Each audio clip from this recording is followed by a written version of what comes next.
좋은 아침입니다. 우리 기도하시면서 우리 아침 책을 함께 드리도록 하겠습니다.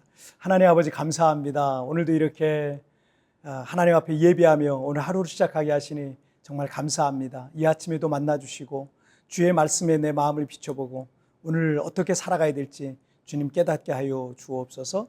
감사하며 예수님의 이름으로 기도하옵나이다. 아멘. 오늘 우리에게 주신 하나님 말씀은 시편 106편 6절부터 12절까지의 말씀 보시겠습니다. 우리가 우리의 조상들처럼 범죄하여 사악을 행하여 악을 지었나이다. 우리의 조상들이 애굽에 있을 때 주의 기이한 일들을 깨닫지 못하며 주의 크신 인자를 기억하지 아니하고 바다 곧 홍해에서 거역하였나이다.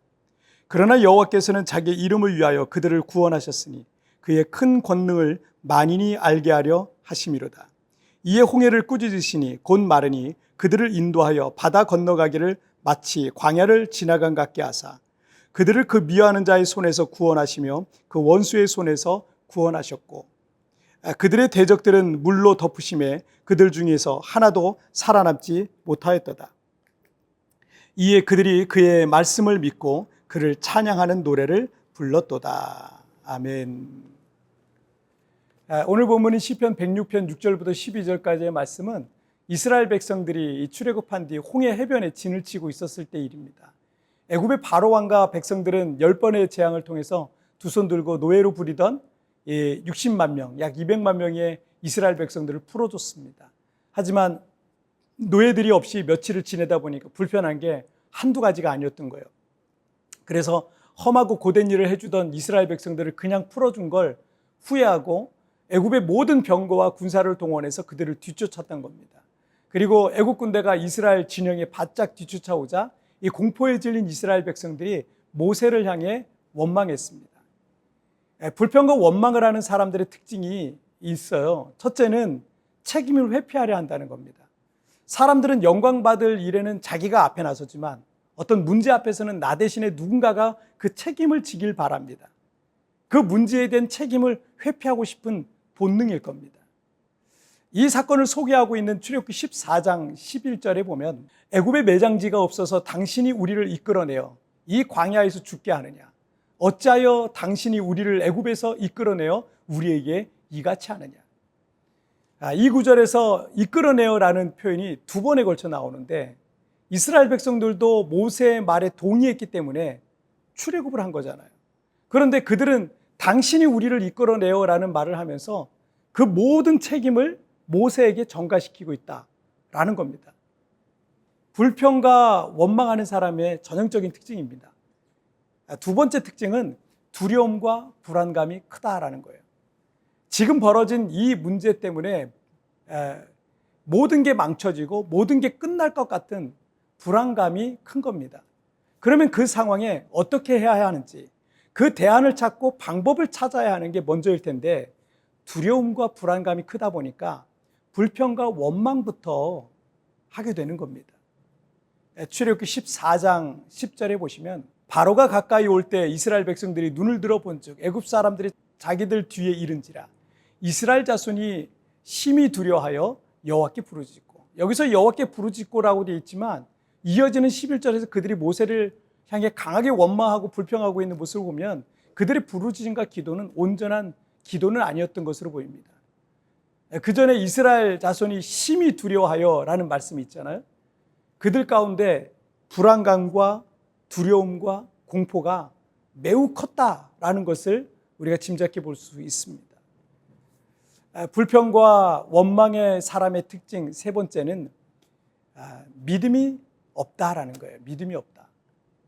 지금 벌어진 상황 때문에 뭔가 잘못될 것 같고 실패할 것 같고 다 망할 것 같은 불안감 때문에 불평하고 원망하고 있는 겁니다. 그런데 만약 어떤 강한 믿음을 갖고 있다면 어떤 상황 속에서도 나는 망하지 않는다.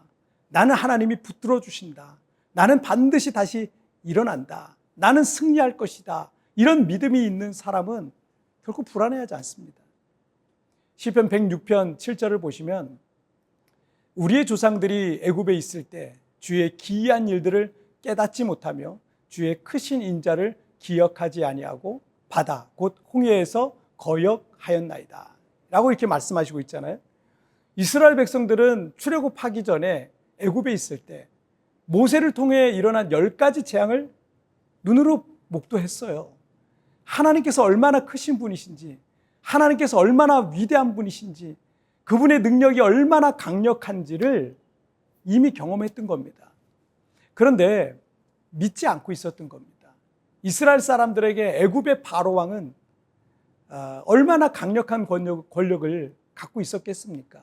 수백 년 동안 바로의 말 한마디가 얼마나 강한 힘이 있는지를 봤을 겁니다. 하지만 하나님의 능력은 그 바로 왕을 압도했고 그 모든 애굽의 신들과 주술사들과 군대까지 압도해 버렸습니다. 그들은 모두 하나님의 능력 앞에 벌벌 떨었었습니다.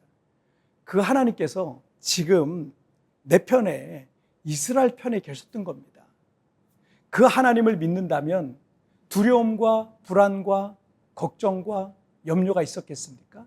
아니, 어떤 상황이 벌어지면 어떤 상황 속에서는 두려울 수도 있고 불안할 수도 있어요. 하지만 내 믿음의 크기가 내 앞에 있는 문제보다 더 커지면 그 문제와 상황은 전혀 나를 두렵게 할 수 없는 것입니다. 베드로가 풍랑이 일던 바다 위를 걸을 수 있었던 것은 그 모든 문제와 상황이 아닌 오직 예수님만 바라보며 나아갔기 때문에 역사상 최초로 물 위를 걸은 사람으로 기록된 겁니다. 하지만 바람과 파도를 볼 때 어떻게 해요? 다시 물속에 빠져버렸던 겁니다. 불평과 원망에 빠지는 3가지를 여러분 기억하셨으면 좋겠어요. 첫째, 책임을 회피하려 한다. 둘째, 두려움과 불안감이 크다. 셋째, 믿음이 없다. 여러분, 하나님께서 모든 문제보다 크신 분이십니다. 하나님께서 과거 어떤 일들을 행하셨고 앞으로 어떤 놀라운 일들을 행하실지를 기대하십시오.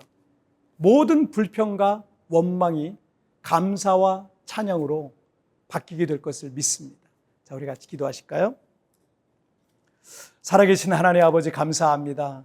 때때로 우리의 삶 가운데 불평과 원망이 있습니다. 믿음이 없고 또 불안하고 여러 가지 걱정되고 실패할 것 같고 이렇게 끝나버릴 것 같은 그런 마음 때문에 내게 있는 하나님에 대한 믿음이 너무나 약합니다. 내 안에 있는 모든 불안은 떠나가게 하여 주시고 하나님이 나를 도우시고 나를 지키시고 나와 함께 하시고 내 편에 계신다는 사실을 기억하며 내 앞에 있는 모든 문제와 상황들 넉넉히 이겨내고 돌파하고 넘어갈 수 있도록 주님 도와주옵소서. 오늘도 주님 나와 함께 하시고 붙들어 주실 걸 믿사오며 예수님의 이름으로 기도하옵나이다. 아멘. 여러분 뒤편에 나오는 오늘의 묵상 보시면서 개인적으로 묵상하시고요. 짧게라도 뜨겁게 기도하시면서 오늘 하루 주님과 동행하시길 바랍니다. 내일은 리마인드 3분 메시지를 통해서 여러분 찾아뵙도록 하겠습니다. 여러분 승리하세요. 어떤 상황이 벌어지면 두려울 수도 있고 불안할 수도 있을 겁니다. 하지만 내 믿음의 크기가 내 앞에 있는 문제보다 더 커지면 그 문제와 상황은 전혀 나를 두렵게 할 수 없는 것입니다. 당신이 불평하고 원망하는 이유를 묵상해 봅시다.